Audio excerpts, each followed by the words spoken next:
லைலா அப்படி கேட்டதும் அதிர்ச்சியான கார்த்திக் என்ன சொல்வதென்று தெரியாமல் அமைதியாக நின்றான். இங்க பாரு லைலா, நீ கேக்குற கேள்விக்கு எனக்கு பதில் சொல்ல முடியாதுன்னு உனக்கே தெரியும். அதனால ப்ளீஸ் என்கிட்ட இந்த மாதிரி கேள்விலாம் கேட்காத, நான் போறேன் என்று சொல்லிவிட்டு அங்கிருந்து சென்றான். கார்த்திக்கிற்கு லைலாவிடம் அதிக பேச வேண்டும் போல தான் இருந்தது. அவன் மனதில் நினைப்பதை பேசவிடாமல் எது தடுக்கிறது என்று அவனுக்கே தெரியவில்லை என்பதுதான் உண்மை. வாஷ்ரூம் உள்ளே சென்ற கார்த்திக் தன்னுடைய முகத்தை நன்றாக கழுவிக்கொண்டு வெளியே வந்தான். அவன் அப்படி வெளியே வரும் பொழுது சித்தார்த் ஸ்மோக் செய்து கொண்டிருந்தான்.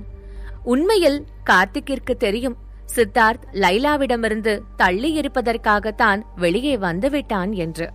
அதை கவனித்த கார்த்திக், இங்க பாரு சித்தார்த், எனக்கு தெரியும் நீ லைலாவை அவாய்ட் பண்ற, அவ மனசுல என்ன இருக்குன்னு தெரிஞ்சுக்கிட்டேன்னு புரியுது. ஆனா அவ பாவம் தானே, அவளை ஹர்ட் பண்றது எந்த விதத்துல நியாயம், நீயே சொல்லு என்று கேட்டான். சித்தார்த்தை தவிர அனைவருக்கும் லைலா சித்தார்த் மீது எந்த அளவிற்கு அன்பு வைத்திருக்கிறாள் என்று தெரியும். இங்க பாரு கார்த்திக், எனக்கு அவகிட்ட எனக்கு எந்த இன்ட்ரெஸ்டும் கிடையாது என்று சொன்னான் சித்தார்த். ஆனா நீதான் காரணம் இல்லாம எதுவும் பண்ண மாட்டியே, எதுக்காக அனன்யாவை கல்யாணம் பண்ண? லைலாவை உன்கிட்ட இருந்து விலக்கி வைக்கவா என்று கேட்டான் கார்த்திக். அவன் அப்படி கேட்டதும் சித்தார்த்திற்கு பயங்கரமாக கோபம் வந்தது. இங்க பாரு கார்த்திக், நீ என்னோட ஃப்ரெண்டு தான், அதுக்காக என்னுடைய எல்லா விஷயத்தையும் தலையிடணும்னு உனக்கு எந்த அவசியமும் இல்ல. அனன்யா எனக்கு யாரு, அவளுக்கும் எனக்கு என்ன உறவு அப்படின்றது எனக்கு தெரிஞ்சா போதும். முதல்ல நீ உன் வாழ்க்கைய பாரு, அப்புறம் நீ என் வாழ்க்கைய பார்க்கலாம். எனக்கு நான் என்ன பண்றேன்னு தெரியும், அதெல்லாம் உன்கிட்ட நான் விளக்கிட்டு இருக்கணும்ன்ற அவசியமும் கிடையாது என்று கோபமாக சொன்ன சித்தார்த் அங்கிருந்து சென்றான். என்கிட்ட எல்லாம் ஸ்ட்ரிக்டா இருந்தாலும் அவனுக்குள்ளேயும் மாற்றத்தை வர வைக்க ஒரு பொண்ணு இருக்கதான் செய்யறா. எல்லாம் சரியா நடந்தா எனக்கும் சந்தோஷம்தான்ப்பா என்று மனதிற்குள் நினைத்து கொண்டான் கார்த்திக். சித்தார்த் கார்த்திக்கிடம் பேசிவிட்டு வெளியே வந்தவன் வீட்டிற்கு செல்லலாம் என்று மேலே சென்றான். அனன்யா நலமாகத்தான் இருக்கிறாள் என்பதை தன்னுடைய கண்ணால் பார்த்துவிட்டால் தனக்கு நிம்மதியாக இருக்கும் என்று தோன்றியது சித்தார்த்திற்கு. சித்தார்த் நினைத்தது போலவே அனன்யாவின் நிலைமை மோசமாகத்தான் இருந்தது. ஒரு கட்டத்திற்கு மேல் அனன்யாவால் நிற்கவே முடியவில்லை. அவள் அங்கிருந்த சோஃபாவில் சென்று சோர்ந்து அமர்ந்தாள். அப்பொழுது அவளுக்கு முன்பாக ஒரு பரிச்சயமான முகம் வந்தது. அது வேறு யாருமல்ல, சத்யாதான்.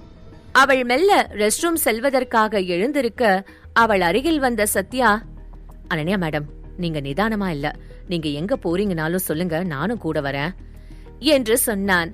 அனன்யாவிற்கு லேசாக தலை சுற்றுவது போல தான் இருந்தது. ஆனாலும் அவளால் சத்யாவை உதவிக்கு அழைக்க முடியவில்லை. ஏனென்றால் இங்கே ஆபீஸிலிருந்து நிறைய பேர் வந்திருந்தார்கள். இன்று ஒருவேளை அவள் சத்யாவுடன் சென்றால் அதை வைத்து அவர்கள் தவறாக பேசவும் வாய்ப்பிருக்கிறது. அது சத்யாவின் எதிர்காலத்தை பாதிக்கக்கூடும் என்பதால்தான் அனன்யா அதை தவிர்த்து விட்டாள். அங்கு இருந்தவர்களில் சிலர் அனன்யா செல்வதை கவனித்தார்கள். ஆனால் யாரும் அனன்யா சென்ற பிறகு டேவிடும் அவளை பின்தொடர்ந்து சென்றதை கவனிக்கவில்லை. அனன்யா வாஷ்ரூமில் தன்னுடைய முகத்தை குளிர்ந்த நீரால் கழுவிக்கொண்டே இருந்தாள். ஆனாலும் அவளால் தெளிவாக இருக்க முடியவில்லை. அவளுக்கு ஏதோ ஒன்று சரியில்லை என்பது புரிய ஆரம்பித்தது. இல்ல, இங்க ஏதோ தப்பு இருக்கு என்று மனதிற்குள் நினைத்தவள் வீட்டிற்கு செல்ல வேண்டும் என்று முடிவு செய்தாள். கொஞ்ச நேரம் அப்படியே அந்த வாஷ்ரூம் சுவரில் சாய்ந்து நின்றவள் பிறகு அங்கிருந்து வெளியே வந்தாள். ஆனால் அவள் வெளியே வந்ததும் அவள் முன்பு 2 பேர் நின்றார்கள். அவர்கள் அனன்யாவிற்கு தெளிவாக தெரியவில்லை என்றாலும் யாரோ திடீரென வந்து நின்றதில் பயந்து அலறினாள் அனன்யா. அவள் சத்தம் போட்ட உடனே அந்த 2 ஆண்களும் அவளை பிடித்து கொண்டார்கள். அனன்யா தன்னால் முடிந்தவரை அவர்களிடமிருந்து தப்பிக்க போராடினாள். அவளால் கொஞ்சம் கூட நகர முடியவில்லை. அப்பொழுது அவள் தலையில் பலமான வலி தோன்றியது. அதை தாங்கிக் கொள்ள முடியாதவள் அப்படியே மயங்கி சரிந்தாள். அவள் சுயநினைவிற்கு வந்து எழும்பொழுது அவள் தனக்கு அறிமுகம் இல்லாத ஒரு அறையில் இருந்தாள். அனன்யாவிற்கு எதுவும் சரியாக படவில்லை. அனன்யாவால் தனக்கு யாரோ ட்ரக் கொடுத்திருக்கிறார்கள் என்பதை புரிந்து கொள்ள முடிந்தது. ஆனால் அவளால் எழுந்து கூட தெளிவாக நிற்க முடியவில்லை. அவளுக்கு தலை பயங்கரமாக சுற்றியது. உடல் வேறு நெருப்பாக கொதித்தது. என்ன செய்வதென்று தெரியாமல் திகைத்து போனாள் அனன்யா. அதே நேரம் எல்லாவற்றையும் முடித்துவிட்டு விஷாலிடம் வந்த டேவிட், விஷால் சார், நீங்க நினைச்ச மாதிரியே எல்லாம் பண்ணியாச்சு என்று சொன்னான். அங்கிருந்த பெண் மாடல்களிடம் பேசிக் கொண்டிருந்த விஷால் இதை கேட்டதும் மிகவும் குஷியானான். அவனிடம் அனன்யா இருந்த அறையின் சாவியை கொடுத்தவன், என்ஜாய் பண்ணுங்க சார் என்று மறுபடியும் சொன்னான். அதை கேட்ட விஷால், பண்ணிட்டா போச்சு என்று சொல்லிவிட்டு அங்கிருந்து கிளம்பினான். அதே நேரம் சத்யா அனன்யாவிற்காக காத்து கொண்டிருந்தவன் அவள் வரவில்லை என்பதும் மிகவும் கவலையடைந்தான். அதிக நேரம் காத்திருக்க முடியாதவன் நேராக வாஷ்ரூம் சென்றான். அப்பொழுது அங்கே ஒரு பெண் வந்தாள். அவளை பார்த்த சத்யா தன்னுடைய பதட்டத்தை மறைத்துக் கொண்டு, இங்க பாருங்க, நீங்க ரொம்ப அழகா இருக்கீங்க. உங்க மனசு ரொம்ப நல்ல மனசா இருக்கும்னு நான் நினைக்கிறேன். என்னோட ஃப்ரெண்டு ஒருத்தவங்க உள்ள போயிட்டாங்க, ஆனா வெளியே வரல.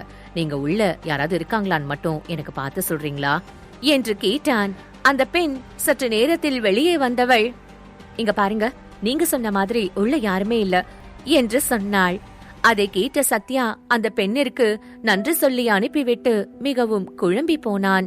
இல்ல, என்னவோ தப்பா நடக்குது போலயே, எனக்கு ஒன்னும் புரியலையே என்று மனதிற்குள் நினைத்தவன் வாஷ்ரூம் பக்கம் சென்று, அனன்யா மேடம், அனன்யா மேடம் உள்ள இருக்கீங்களா என்று கத்த ஆரம்பித்தான்.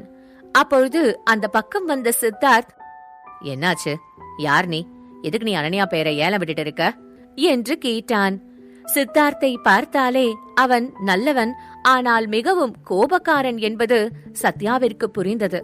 எனவே அவன் தவறான எண்ணத்தில் எதுவும் கேட்க மாட்டான் என்று நம்பி சத்யா நடந்ததையெல்லாம் சொன்னான். அதை கேட்ட சித்தார்த், நீ உண்மையதான சொல்றியா? அனன்யா உள்ள போயிட்டு திரும்ப வரவே இல்லையா?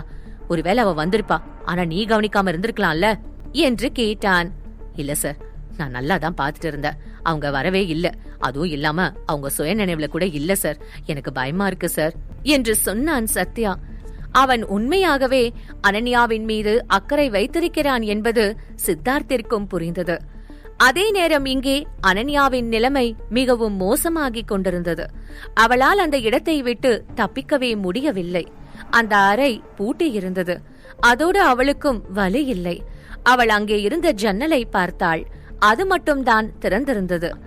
அப்பொழுது கதவு திறக்கும் சத்தம் கேட்டது. அந்த சத்தத்தை கேட்டவள் மெல்ல திரும்பி பார்த்தாள். அங்கே வந்தது வேறு யாரும் அல்ல, விஷால்தான். அவனை பார்த்ததும் அனன்யாவிற்கு ஒன்றும் புரியவில்லை.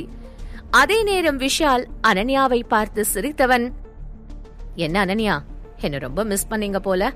கவலைப்படாதீங்க, இனி நான் உங்களை நல்லா பாத்துக்கிறேன், நீங்க எதுக்கும் கவலைப்பட வேண்டாம் என்று சொன்னான். அதை கேட்ட அனன்யா கோபத்தில் அவனை முறைக்க, அதை கொஞ்சம் கூட கண்டுகொள்ளாமல் மெல்லிய சிரிப்புடன் அவளை நெருங்கிக் கொண்டிருந்தான் விஷால். மேலும் தெரிந்து கொள்ள இப்போதே பாக்கெட் எஃப்எம்மில் ரகசிய சிநேகிதனை தமிழ் கதையை கிளிக் செய்து அடுத்த எபிசோடை கேளுங்கள்.